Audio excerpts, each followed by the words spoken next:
Bagnaia se apunta a la lucha por el título. Augura el futuro de Japón en el Mundial.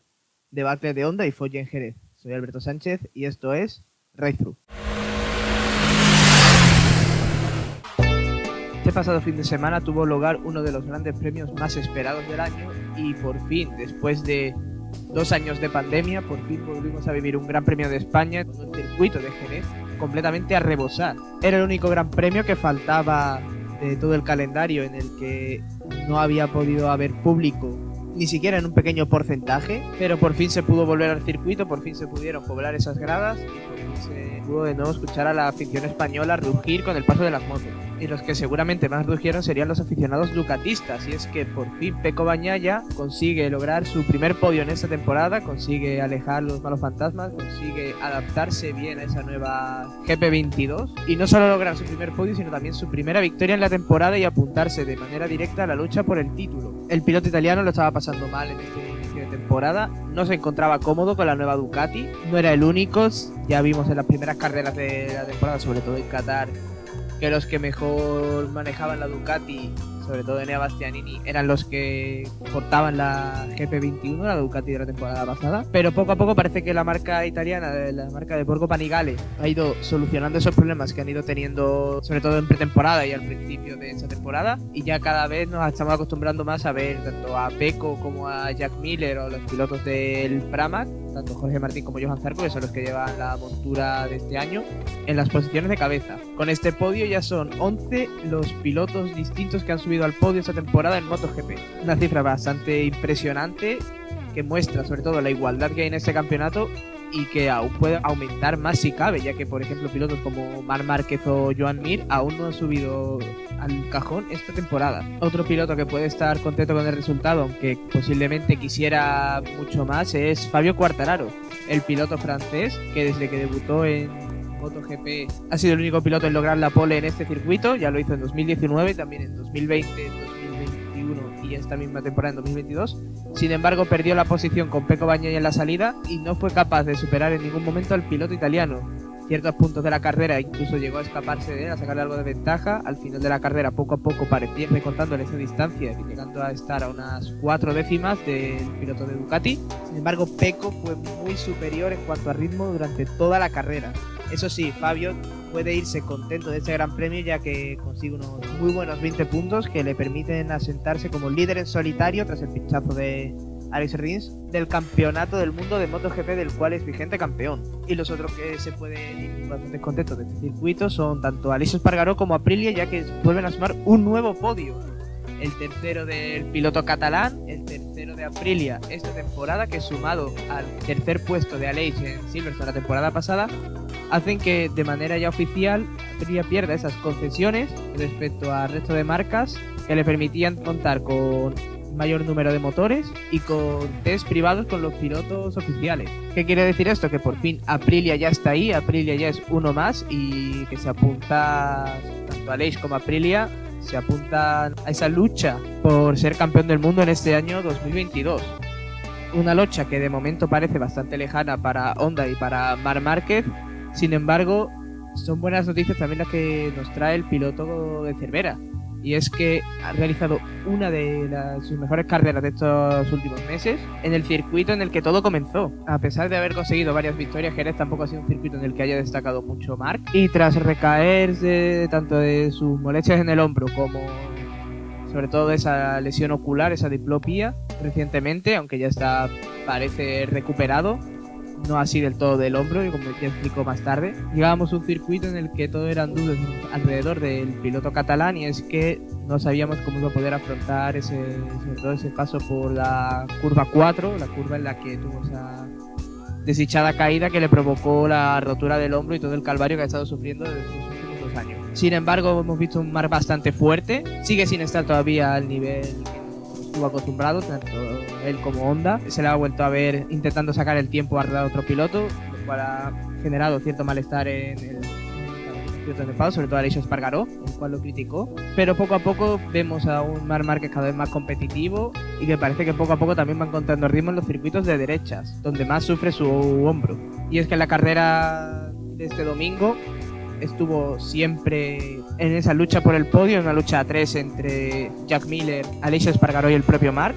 El piloto australiano de Ducati lideró este grupito perseguidor de Fabio y de Pecco durante gran parte de la carrera, hasta que a falta de pocas vueltas para el final Marc consigue adelantarle. Eso sí, un error en la última curva del circuito, en la curva Jorge Lorenzo, le hizo casi irse al suelo, aunque consiguió salvar la caída con una de sus milagrosas salvadas a las que nos tenía acostumbrado antaño, apoyando el brazo e impulsándose con él para evitar la caída. Más tarde, tras la carrera, el propio piloto, el propio Marc, reconocería que una vez sea capaz de realizar esas mismas salvadas con su brazo derecho, querrá decir que está totalmente recuperado de esa lesión. Pero ya por fin lo hemos visto en ritmos competitivos y esa versión tan dominante a la que Marc nos acostumbró durante tantos años parece cada vez más cerca. Y si hay un equipo en concreto del que tenemos que hablar este fin de semana por lo sucedido, quizás a posteriori, es de Suzuki.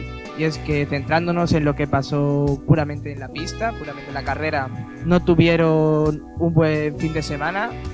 Alex Rins volvió a cometer un error en clasificación y a quedarse en Q1 bastante lejos. Sin embargo, en esta ocasión, a diferencia de Portimao, no fue capaz de remontar. En ese inicio, ese conato de remontada, se iría al suelo, y aunque consiguió levantar la moto, después no fue capaz de subir muchas posiciones y acabó en una discreta 22ª posición cuando llegaba a este circuito de Jerez, a este Gran Premio de España, como colíder del Mundial, empatado a puntos con Fabio Quartararo. Y por su parte, Joan Mir, que sí consiguió meterse en esa Q2 y sí estuvo entre los 10 primeros, llegó a colocarse en 6ª posición, pero jamás alcanzó un ritmo que le permitiera juntarse junto al trío que peleaba por la 3ª posición de la carrera: Jack Miller, Aleix Espargaró y Marc Márquez. ¿Pero por qué se habla tanto de Suzuki? Pues por los rumores que salieron justo el día siguiente, justo el pasado lunes, de una posible marcha de la marca de Hamamatsu del campeonato.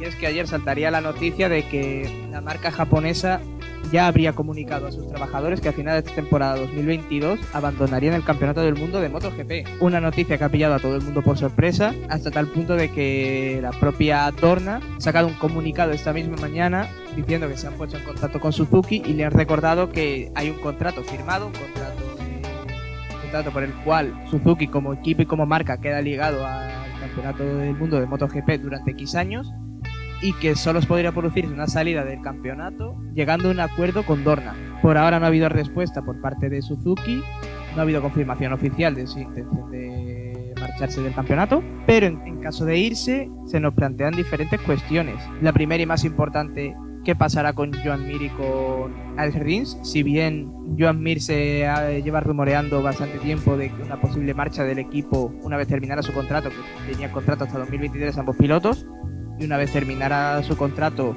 de una posibilidad de firmar con Honda, sustituyendo a Pol Espargaró. Sin embargo, las últimas noticias de Alex Rins es que estaba encantado con el equipo y su principal intención era renovar. En caso de una posible marcha a finales de 2022, parecería lógico que Joan Mir acabara recalando una temporada antes en Honda, pero nos quedaría la duda de qué pasaría con Alex Rins. Y la otra gran cuestión es qué pasaría con las 2 plazas que dejaría Suzuki en el campeonato. En el mismo comunicado, Dorna anunciaba que están trabajando en ver cuál es el número de equipos y pilotos ideal para conseguir un campeonato lo más competitivo, igualado y variado posible. Incluso en el propio comunicado habla de que ya están en negociaciones tanto con fabricantes como con equipos. Están pensando en ser equipos independientes, es decir, equipos satélites. No se desvela cuáles pueden ser esos fabricantes, pero en caso de que Suzuki decidiera abandonar la competición, todo hace indicar que el número de equipos fabricantes podría quedarse en el mismo y entrar a una nueva marca. Volviendo a lo que aconteció este fin de semana en el Gran Premio en sí, pasamos a Moto2, donde el gran nombre del fin de semana ha sido el japonés Ai Ogura, el piloto subcampeón del mundo en 2020 de la categoría de Moto3.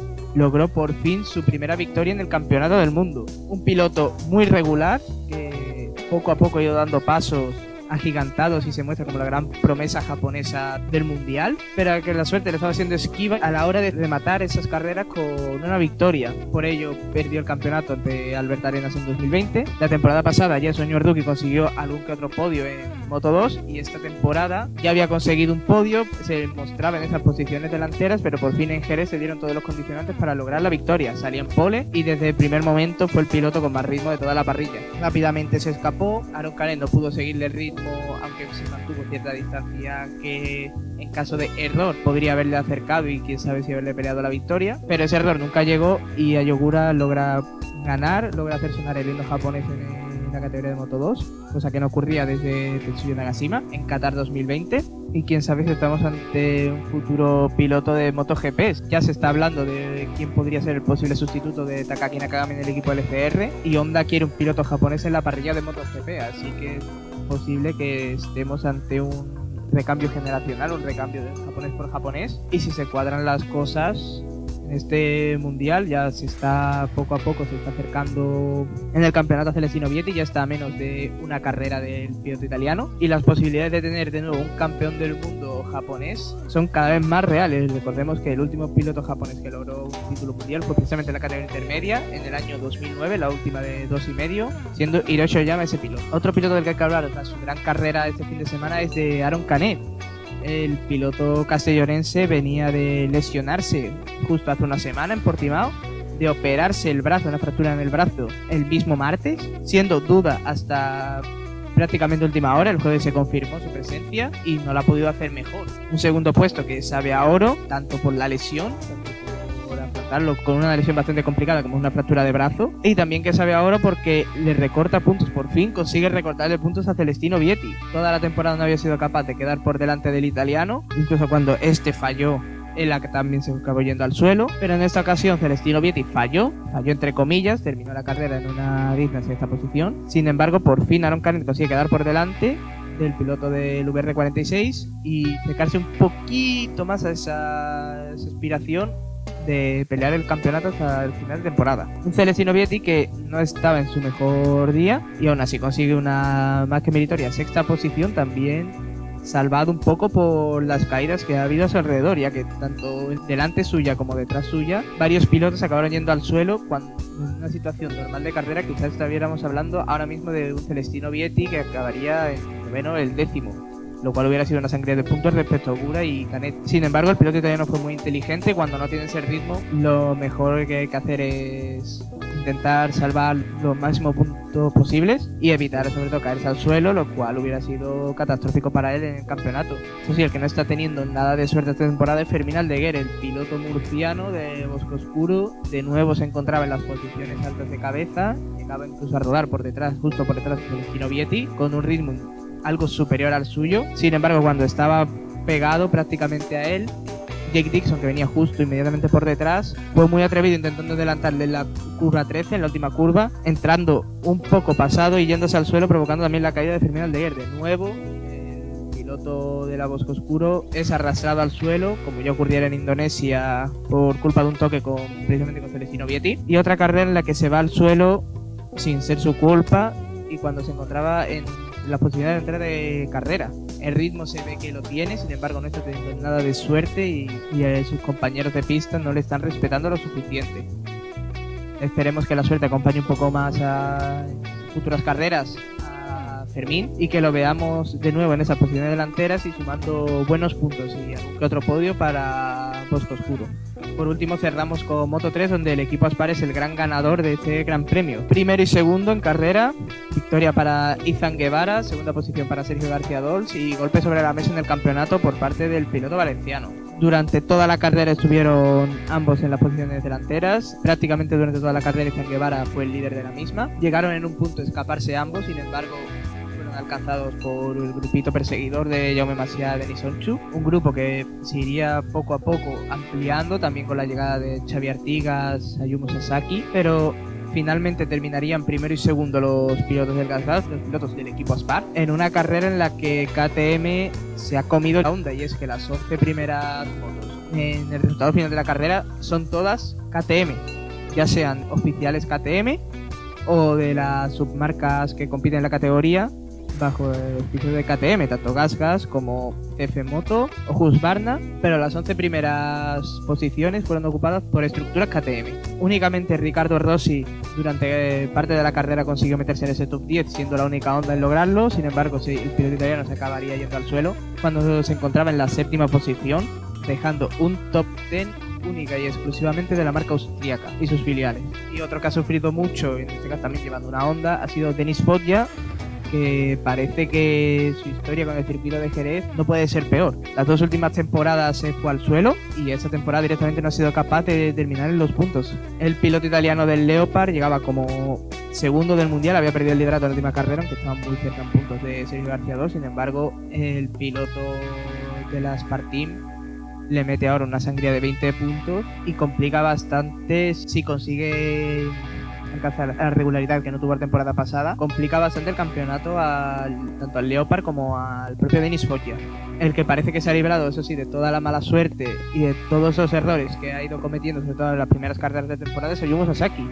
Y es que el piloto japonés se le veía como uno de los que más ritmo tenía de la categoría de Moto3, sin embargo le estaba costando mucho cerrar resultados y ha conseguido varios podios, y en esta carrera, tras una sanción en la que le obligó a salir penúltimo clasificado y tener que hacer una long lap, fue capaz de remontar en un circuito en el que es tan difícil remontar como es Jerez, salvando excepciones como aquella victoria de Brad Binder en el año 2016 saliendo último. Mostró un ritmo muy alto, siendo incluso superior en algunos tramos a la cabeza de la carrera y llegando a alcanzar justo el grupo cabecero, pelear por el podio, que finalmente acabó en una más que digna sexta posición, que viendo de dónde partía pues, se considera un resultadazo. Hasta aquí todo lo que nos ha dejado un Gran Premio de Jerez, que si bien no ha tenido carreras con mucha acción, sí que han sido emocionantes por la tensión que generaban, ya que ninguna de las 3 carreras ha llegado a las últimas vueltas con todo decidido. Y nos toca otro paroncito de 2 semanas camino a Francia, camino a Le Mans, circuito de Bugatti. Llegamos a la tierra de Fabio Quartararo, un gran premio que siempre suele dejar sorpresas y resultados variopintos en todas las categorías, pero eso ya lo analizaremos la próxima semana. Hasta entonces, a seguir dando gas.